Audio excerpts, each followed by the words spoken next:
Good morning. What a beautiful day we have today to go shoot some 3D archery. It's early in the morning. I'm on the road. I got about an hour drive to the very first 3D shoot, outdoor 3D shoot of the year for me.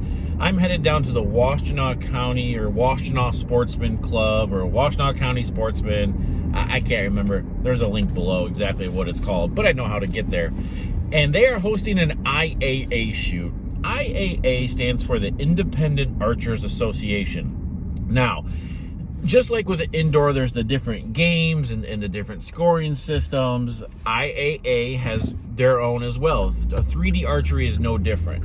What I like about the IAA scoring system, and I'm going to break it all down for you, is that it's the best of both worlds. And it's the best of ASA, it's the best of IBO, all combined together. And don't worry, I'll explain all that stuff eventually.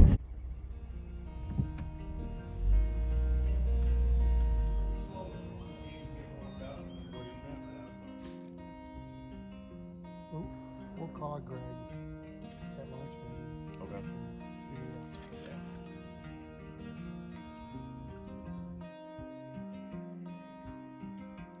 We'll go for it.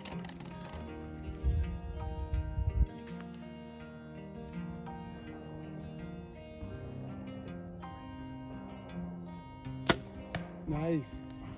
Really nice.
Okay, so here we are back in the target shed, and I wanted to break down the IAA scoring system for you.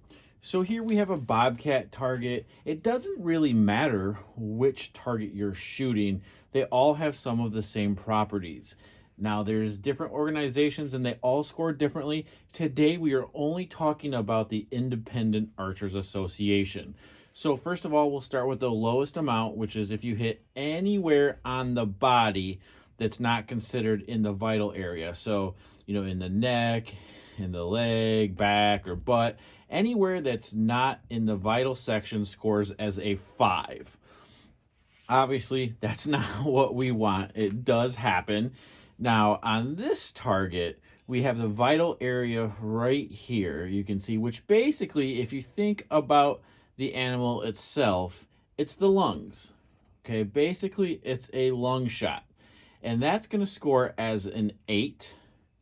Inside the inner circle, we think of that as maybe like a heart shot. That scores as a 10. And then we have these little rings right here. For the IAA scoring, we're only concerned with this small one in the middle. Okay, this is called the upper, this is called the lower. Those are for different games. But for the IAA, we're only concerned about this middle one, and that scores as an 11. So we have 5, 8, 10, 11. 5, 8, 10, 11. Now hold on, there's one more ring that is very, very important when it comes to the IAA, and that's the 14 ring. And that's this tiny ring up here in the corner. And now the 14 ring is only in play on every 5th target. So 5, 10, 15, 20, 25, and 30. So you have 6 chances to shoot a 14.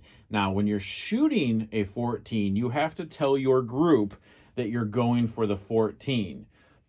Because if you miss the 14 and got an 11, you're only going to get 10. because you told them you're going for the 14. You absolutely do not have to. You can shoot the 11 for 11 points. It's a risk reward because if you notice, this 14 is pretty small and it's going to be the smallest ring on all the targets.